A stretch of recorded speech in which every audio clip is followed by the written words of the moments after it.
Hi everyone, my name is Adarsh Mishra and आप देख रहे हैं यूथ नेशन कोडर्स। आज हम लोग बात करने वाले हैं लीड कोड पे बाइनरी ट्री पाथ नाम की प्रॉब्लम के बारे में। तो देखते हैं प्रॉब्लम से क्या कह रही है कि भाई given the root of a binary tree, और आपको रूट दिया गया है बाइनरी ट्री का। आपको क्या करना है, रूट से लेके जितने भी लीफ तक के पाथ हैं उनको आपको रिटर्न करना है, और वो पाथ किसी भी ऑर्डर में हो सकता है। तो इसका एग्जांपल देख लेते हैं। अब लीफ नोड क्या होता है, पहले तो मैं आपको बता दूं। लीफ नोड एक ऐसा नोड होता है जिसके कोई भी चिल्ड्रन नहीं होते हैं। जैसे कोई मेरा नोड अगर ये है तो इसका एक लेफ्ट साइड होगा और इसका एक राइट साइड होगा बाइनरी ट्री में। ठीक है, तो लीफ नोड, जैसे कि हम अगर इस नोड की बात करें तो ना तो इसका कोई लेफ्ट साइड है ना तो इसका राइट साइड है। इसका मतलब ये नोड कैसा है, लीफ नोड है। यहाँ पे ये वाला नोड भी क्या है, लीफ नोड है। बट ये नोड क्या है, इसका लेफ्ट साइड भी है राइट साइड भी है। ठीक है, तो ये नोड क्या हो गया, इंटरनल नोड हो गया। ठीक है, तो इसके डेफिनेशन पार्ट पे नहीं जाएंगे। ठीक है, मेन एग्जांपल है, समझते हैं क्वेश्चन क्या कह रहा है। यहाँ पे 1 2 5 और 1 3, तो आप यहाँ पे देख पा रहे हो कि अगर आप यहाँ पे 1 पे हो तो 1 से आप 2 पे आए और फिर 2 से आप 5 पे आए, तो एक पाथ क्या हो गया, 1 से 2 और 2 से 5। दूसरा पाथ क्या है, 1 से 3, तो आप यहाँ 1 से 3, तो आपको यहाँ 2 पाथ मिल गया और यही आपका आंसर आना चाहिए। तो ये आपका आंसर यहाँ पे वाकई आ भी रहा है, 1 2 5 और 1 और 3। तो जो भी आपके ये पाथ हैं आपको एरो से सेपरेट करना है, और ऊपर से एरो सेपरेट करो तो इसको स्ट्रिंग फॉर्म में आपको रख के एक लिस्ट के अंदर आपको आउटपुट देना है। तो ये आपका ओवरऑल ऑब्जेक्टिव है। अगर आपका सिर्फ एक ही नोड है, ठीक है, तो उस केस में यहाँ पे और कोई पाथ तो है नहीं, तो आप ये इसी को उठा के ऐसे रख के आंसर में देने वाले हो। ठीक है, तो इस पर कुछ बात कर लेते हैं, इसके बाद इसको सॉल्व करना चालू करते हैं। अच्छा, तो सबसे पहले हम लोग क्या करते हैं, अपने यही वाले एग्जाम्पल को लेंगे और समझेंगे कि क्या रिक्वायरमेंट है हमारी, और उसके बाद हम किस तरह से इसको अप्रोच करें। देखो, सबसे पहली चीज़ तो ये कि अगर आप किसी नोड पे हो, मान लो हम लोग यहाँ 1 पे हैं, रूट नोड हमें ये प्रोवाइडेड है, हम यहाँ 1 पे हैं। ठीक है, तो 1 पे हैं, तो 1 के बाद क्या आने वाला है, 2 आने वाला है और 3 आने वाला है, सॉरी 2 एंड 5 आने वाला है, क्योंकि 1 ये 2 और फिर ये 5, तो ये हमें रूट से लेके लीफ तक का पाथ मिल रहा है। अच्छा, और यहाँ पे एक और चीज़ आपको ध्यान कर देनी है कि ये मिल रहा है, बट ये मिलेगा कैसे, समझ रहे हो। अभी हम लोग को देखने में तो लग रहा है कि जिस तरह से 1 2 5 हमारा आ जाए और इसको हम स्टोर कर लें, बट ये आएगा कैसे। तो 1 तो आपको पता है, आपको मिल जाएगा क्योंकि आप उसी नोड पे हो। ठीक है, तो इसका मतलब है आप अगर रूट पे हो तो आप रूट को पकड़े रहो। ठीक है, इसके बाद आपको क्या करना है, आपको रूट के लेफ्ट में जाना है। आप चाह रहे हो कि इसके लेफ्ट सब ट्री से, रूट के लेफ्ट सब ट्री से आपको जितने भी पॉसिबल पाथ हैं वो मिल जाएं। अच्छा, इसके लेफ्ट में कितने पॉसिबल पाथ हैं, एक ही तो पाथ है, 2 से 5। ठीक है, तो कुछ ऐसा कर दो ना कि जब आप 1 के पास आओ तो आप किसी एक बंदे को बुला दो जो उस 1 के लेफ्ट सब ट्री पे जाए और उस पूरे सब ट्री में जितने भी पॉसिबल पाथ हो सकते हैं वो सारे बता दें।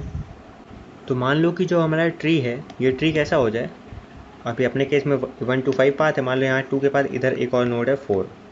ठीक है, तो इस केस में हमारा पाथ कैसा बन जाएगा कि भाई 1 को हमने पकड़ा है, अब 1 क्या कह रहा है कि मेरे लेफ्ट सब ट्री में जितने भी पॉसिबल पाथ हो सकते हैं वो सब हमें दे दो। ठीक है, और यहाँ से क्या क्या पाथ मिल रहे हैं, 2 एंड 4, तो एक पाथ मिल गया 2 एंड 4, और दूसरा पाथ क्या मिल गया, 2 एंड 5, तो 2 एंड 5। अगर ये दो चीज़ें हमें मिल जाएँ तो फिर हमें बस करना क्या है, 1 हम लोग को पहले ही पता था क्योंकि हम लोग पहले नोड पे हैं, और फिर हमें 1 के आगे क्या लगा देना है, 2 और 4 लगा देना है, और फिर 1 के आगे क्या लगाना है, 2 और 5 लगा देना है। तो हमारी ये दो पाथ जनरेट हो जाएंगे। तो मतलब अगर आप किसी भी नोड में हो तो आपको कोई टेंशन नहीं लेनी है, आपको उसके लेफ्ट सब ट्री पे जितने भी पॉसिबल पाथ हैं आप पहले वो निकाल लो, और फिर राइट सब ट्री में जितने पॉसिबल पाथ हैं आप वो निकालो। राइट वाला अगर निकल जाएगा, राइट वाले से आंसर क्या मिल जाएगा, आप अकेला 3 मिलेगा।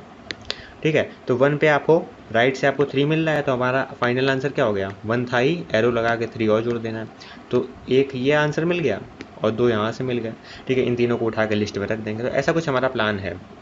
अच्छा, इसको एग्जीक्यूट करने से पहले कुछ चीज़ें और ध्यान देनी पड़ेंगी कि भाई अभी हमने बातों बातों में तो कह दिया कि अगर हम किसी नोड पे हैं तो उसके लेफ्ट सब ट्री पे जितने भी पॉसिबल पाथ हैं अगर हम उसको वो पकड़ा देते हैं उस पर्टिकुलर नोड को तो मेरा काम आसान हो जाएगा। कहने में बड़ी अच्छी लग रही है बात, बट ये पॉसिबल कैसे होगा इसको अभी ये समझना है।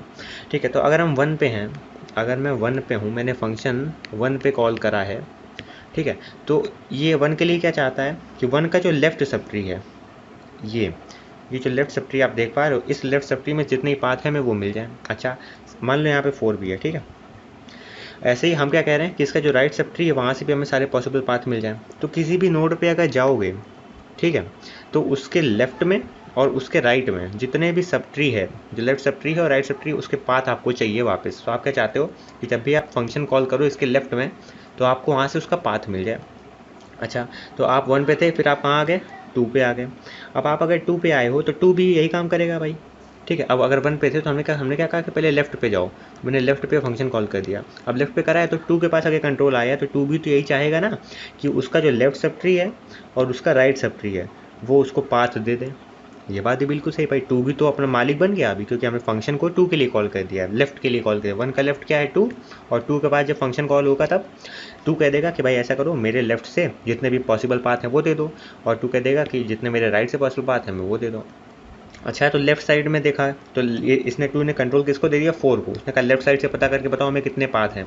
तो 4 ने देखा यार, 4 ने कहा कि ये मेरे नीचे तो कोई नोड है ही नहीं, इसका मतलब जो हमारा लीफ नोड है उसके नीचे तो कोई नोड है ही नहीं, तो वो फर्दर और नीचे कॉल तो कर नहीं सकता। F2 ने क्या कहा, F4 को बोला, फंक्शन 4 को कॉल कर दिया 4 के लिए, और कहा कि अब तुम बताओ कि तुम्हारे नीचे कितने नोड हैं, कि कितने पाथ पॉसिबल हैं।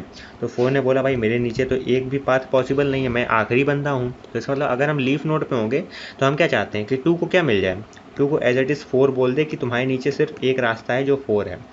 तो अगर हम लीफ नोड पे हैं तो हम रिटर्न क्या कर देंगे, उसी नोड की जो वैल्यू है वो लिस्ट के फॉर्म में रिटर्न कर देंगे, ठीक है। तो 2 को लेफ्ट साइड से आंसर क्या मिल गया, मैं यहाँ पे आपको क्लियर करके एक चीज़ दिखा भी रहा हूँ। ये देखो 2 को यहाँ पे लेफ्ट साइड से आंसर मैं बताता हूँ। देखो यहाँ पे 4 था, तो 4 ने 2 से क्या बोला कि भाई ऐसा है कि अब आप यहाँ पे हमसे ले लो आंसर 4, ये। तो 2 ने कहा ठीक है, तुमने लेफ्ट से वैल्यू दे दी। अब 2 कह रहा है अच्छा बेटा राइट वाले तुम बताओ कि तुम्हारे नीचे कितने पाथ हैं। तो 5 पे कंट्रोल आ गया। 5 ने बोला यार मैं भी एक लीफ नोड हूँ, मेरे नीचे भी कोई पाथ नहीं है। तो 5 ने 2 से बोला कि भाई मेरे नीचे कोई पाथ नहीं है, बस यहाँ से 5 तक जा सकते हो नीचे। तो 2 ने कहा ठीक है। तो 2 को पता चल गया लेफ्ट साइड से एक आंसर मिल गया 2 को, और 2 को राइट साइड से एक आंसर मिल गया। तो 2 को करना क्या है, 2 को पता था अपनी वैल्यू, ठीक है। अब 2 ने क्या करा यहाँ पे, मैं इस डायग्राम में आपको समझाता हूँ।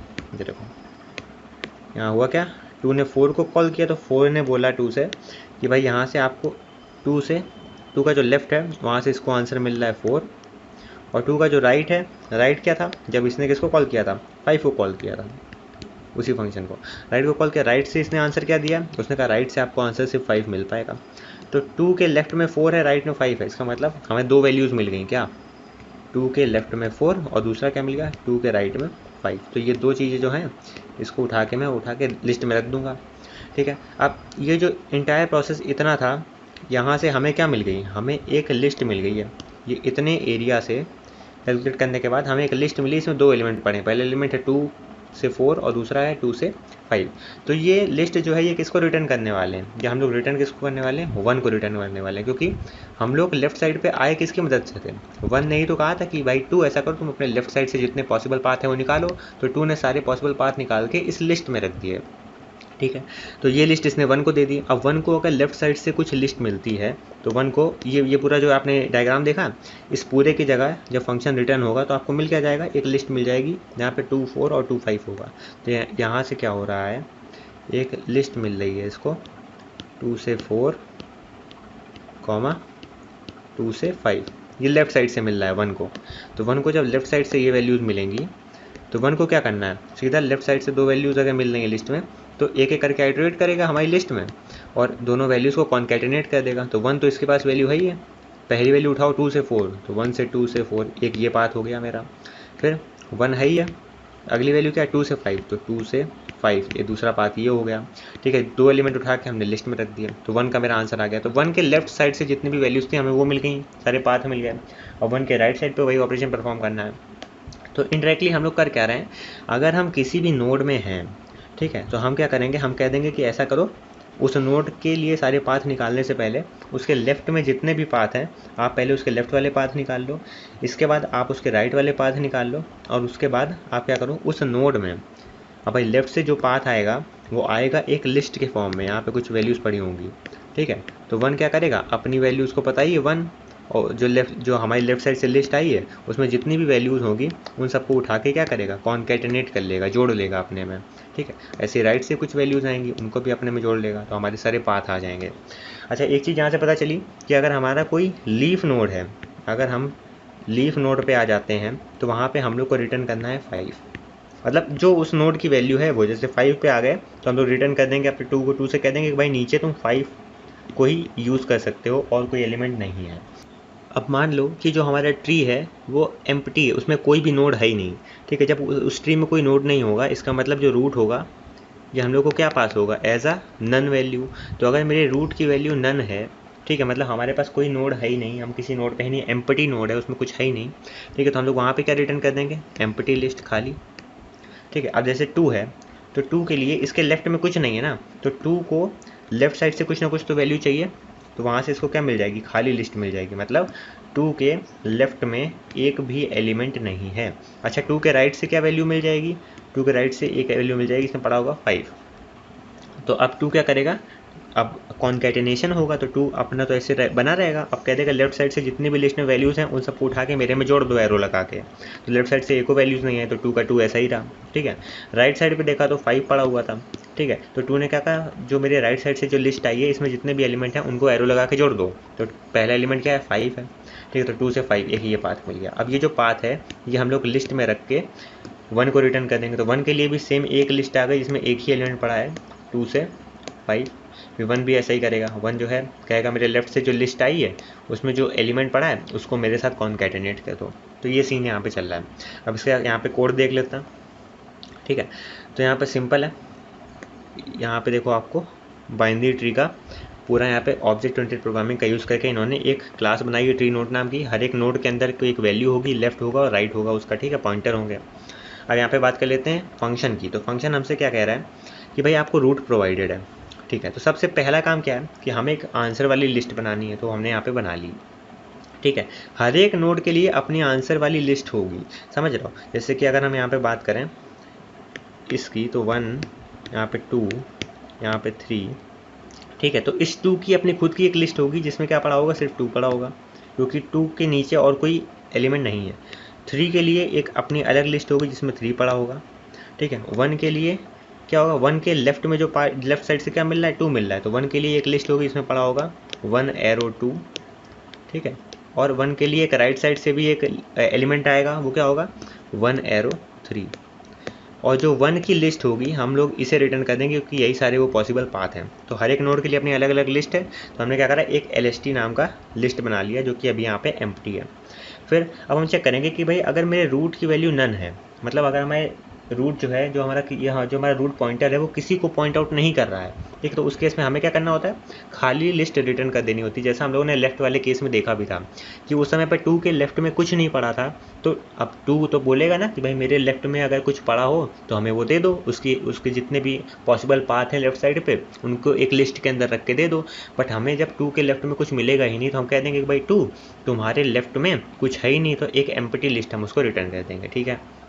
अच्छा अगर हम किसी लीफ नोड पे होते हैं, तो करते क्या है कि भाई लीफ नोड को पता कैसे करोगे, मान लो कि ऐसा कुछ सिनेरियो है और आप इस नोड पे हो तो इसके लेफ्ट में और इसके राइट में तो कुछ है ही नहीं ना, तो ये और लेफ्ट और राइट में कोई कॉल करेगा नहीं। इसका मतलब सीन क्या है कि अगर आप यहाँ पे लीफ नोड पे हो, मतलब इसके लेफ्ट और राइट साइड है ही नहीं, तो अगर रूट का लेफ्ट अगर नन है, साथ ही साथ रूट का राइट अगर नन है, ठीक है, तो हम लोग क्या करने वाले, हम समझ गए कि हम लीफ नोड पे हैं। अगर लीफ नोड पे हैं तो हम क्या कर देंगे, डायरेक्टली अपने पेरेंट को क्या रिटर्न कर देंगे, एक लिस्ट जिसमें रूट की वैल्यू होगी। तो ये मैंने कहा कि रिटर्न कर दो एक लिस्ट जिसमें उस रूट की वैल्यू होगी, उसको स्ट्रिंग बना के रख दो क्योंकि हम लोग को कॉन्कैटिनेशन भी करना है बाद में, ठीक है। अच्छा ये हो गया। अब अगर मान लो हम किसी इंटरनल नोड पे हैं, अगर हम लोग किसी ऐसे नोड पे हैं जिसके लेफ्ट में भी कुछ सब ट्री है और जिसके राइट में भी कोई सब ट्री, हम इस नोड पे हैं, इस नोड के लिए हमें क्या करना है, लेफ्ट साइड पे कॉल करना पड़ेगा एक बार और एक बार राइट साइड पे कॉल करना पड़ेगा। तो भाई मैंने कहा कि भाई ऐसा करो, लेफ्ट साइड पे कॉल कर दो फंक्शन को। अब जब लेफ्ट साइड पे फंक्शन कॉल करेंगे तो अब ये फंक्शन अपने मन से रिकर्सिवली कॉल होगा और उसके बाद लेफ्ट साइड के जितने भी पाथ हैं हमें वो सारे के सारे पाथ मिलके एक लिस्ट के फॉर्म में आ जाएंगे। फिर हमें करना ही क्या है, जिस हम रूट पे थे हमें सीधा उसकी वैल्यू को उठाना है और जितने भी लेफ्ट साइड से आंसर आए, जो लेफ्ट साइड से एक लिस्ट आई है उसमें जितने भी पाथ हैं उनको इस वाली वैल्यू से क्या करना है, कॉन्कैटिनेट कर देना है। तो वही तो हम करेंगे। हमने कह दिया कि भाई एक एक करके सारे एलिमेंट उठाओ उस लिस्ट से, जितने भी पाथ आए हैं 1 से 2 है ना, 2 से 3 और 3 से 4, ये जितने भी पाथ आए हैं लेफ्ट सब ट्री से, ये कुछ भी हो सकता है, मैंने रैंडमली एलिमेंट ले लिए हैं। तो लेफ्ट साइड से जितनी भी वैल्यूज़ आ रही हैं आपकी, ठीक है, उन पर एक एक करके एलिमेंट उठाओ। तो लेफ्ट साइड क्या हो जाएगा, पहले 1 से 2 उठा, फिर 2 से 3 उठेगा, फिर 3 से 4 उठेगा। हर बार जो हमें पाथ मिल रहे हैं उस पर हम आइट्रेट करेंगे और हम लोग करेंगे क्या, जो रूट की वैल्यू है, मतलब जो हमारे रूट की वैल्यू है उसमें हम एरो लगा देंगे और ये जो और जितने भी एलिमेंट हमें पाथ मिल रहे हैं एक एक करके इन पाथ को उसमें जोड़ देंगे और जो आंसर आएगा उसको लिस्ट में उठा के रख देंगे। तो यही सिंपल हो रहा है। तो इससे क्या होगा, जितना भी लेफ्ट सब ट्री में पोर्शन था हमें वो सारा यहाँ पे मिल गया। अच्छा, अब हमें क्या करना है, सेम सिचुएशन अगर हम इस नोड पे हैं तो हमने क्या करा कि जो लेफ्ट साइड है पूरा, हमने इस लेफ्ट साइड को पूरा उठा लिया था, ठीक है। तो हमने जब इस लेफ्ट साइड को पूरा उठाया तो इसके करस्पॉन्डिंग हमें एक लिस्ट मिली और उस लिस्ट के एक एक एलिमेंट को हमने यहाँ पर ट्रेवर्स कर लिया और उसको एरो लगा के कॉन्कैटिनेट कर लिया। अब यही काम हमें राइट साइड के लिए भी तो करना है। तो हम लोग क्या करेंगे, इस पर्टिकुलर नोड के लिए राइट साइड पे फंक्शन को कॉल कर देंगे। तो मैंने कहा भाई इसी फंक्शन को कॉल करो रूट के राइट साइड पे। फिर अब यहाँ से राइट साइड से भी हमें पूरे राइट सब ट्री से एक लिस्ट मिल जाएगी जिसमें इसके राइट साइड पे जितने भी पॉसिबल पाथ हैं वो होंगे। तो हम लोग क्या करेंगे, उस जो लिस्ट में मिलने वाली है उस पर हम राइट साइड नाम का एक मतलब सिंपली एक लूप लगा देंगे। तो एक एक करके हमें राइट साइड जितने भी होंगे उनसे हम वैल्यू उठाएंगे और हमारे रूट की जो वैल्यू है इसमें एरो लगा के उन सारे पाथ को जोड़ देंगे और जो आंसर आएगा फाइनली उसको उठा के लिस्ट में रख देंगे और आखिर में आके हम उसी लिस्ट को रिटर्न करने वाले हैं। तो ये ओवरऑल कोड है इसका, जिसका बहुत ही सीधा सीधा इम्प्लीमेंटेशन है, ज़्यादा कुछ हेक्टिक है नहीं इसमें। आपको क्या करना है, अगर आप किसी नोड पे हो, ठीक है, तो अगर वो आपका नोड नन है, नन होने का मतलब है वो किसी भी वैल्यू को यहाँ पे पॉइंट आउट कर ही नहीं रहा है, आपके बाइनरी ट्री को पॉइंट आउट वो कर ही नहीं रहा है। इसका मतलब है आप उस केस में क्या करने वाले हो, सिंपली रिटर्न कर दो कि भाई खाली लिस्ट है, क्योंकि आपको लेफ्ट साइड से कुछ मिल ही नहीं रहा है या राइट साइड से आपको कुछ मिल ही नहीं रहा है। अगर मान लो आप लीफ नोड पे हो तो उसकी कंडीशन क्या है कि रूट का left equal to none and root का राइट इक्वल टू नन। अगर आप लीफ नोड पे हो तो आप क्या करोगे, अपने पेरेंट को बोल दोगे कि भाई अब तुम्हारे नीचे सिर्फ हम ही हैं। तो आपने उसको बता दिया कि लिस्ट में सिर्फ एक ही एलिमेंट है, वो है वो पर्टिकुलर वैल्यू जो लीफ नोड की वैल्यू है। तो आपने उसको वो रिटर्न कर दिया अपने पेरेंट को। अच्छा, अब अगर आप कोई इंटरनल नोड पे हो, इसका मतलब आपके लेफ्ट में भी कुछ बच्चे होंगे, आपके राइट में भी कुछ बच्चे होंगे, तो आपको क्या करना है, वही फंक्शन कॉल कर देना है लेफ्ट के लिए। अब ये फंक्शन जो है कॉल होगा रिकर्सिवली और ये अपने मन से ऐसे कैलकुलेट करेगा कि क्या वैल्यूज़ हो सकती हैं हमारी पॉसिबल, ठीक है। तो जितने भी लेफ्ट साइड के पाथ होंगे वो आपको मिल जाएंगे। उन सारे पाथ को आपको एक एक करके उठाना है और अपनी रूट की वैल्यू में एरो लगा के जोड़ देना है। और जो भी आपकी रूट में एरो लगा के जब जोड़ोगे तो जो भी फाइनल एक पाथ मिलेगा उसको उठा के लिस्ट में रख दोगे। सिंपल है। जो आपने यहाँ करा यही आपको राइट साइड पे करना है। तो राइट साइड पे करने के लिए आपने सिंपली उसी फंक्शन को राइट साइड के लिए कॉल करा। तो राइट सब ट्री से जितने भी पाथ मिले हैं वो सारे आप उठा लोगे एक लिस्ट में और उसके बाद उस लिस्ट में एक एक करके चलोगे और अपनी रूट की वैल्यू में एरो लगा के राइट साइड के सारे पाथ को कंसीडर कर लोगे और उनको उठा के लिस्ट में रख लोगे। फाइनली लेफ्ट साइड से सारे पाथ उठा लिए, राइट साइड से सारे पाथ उठा लिए, सबको उठा के लिस्ट में रख भी लिया। तो आप आके रिटर्न क्या कर दोगे, लिस्ट कर दोगे। तो ये इसका सिंपल सा सोल्यूशन है जिसको आप यहाँ पे आसानी से रिकर्जन का यूज़ करके कर सकते हो। तो मेरे ख्याल से इसमें आपको कोई डाउट नहीं होना चाहिए। अगर फिर भी कोई डाउट है तो आप मुझे कमेंट सेक्शन में बता सकते हो। तो मैं क्या करूँगा, इसको और अच्छे से एक एग्जांपल लेके पूरा एक एक लाइन चला के आपको दिखा दूँगा अगले वीडियो में।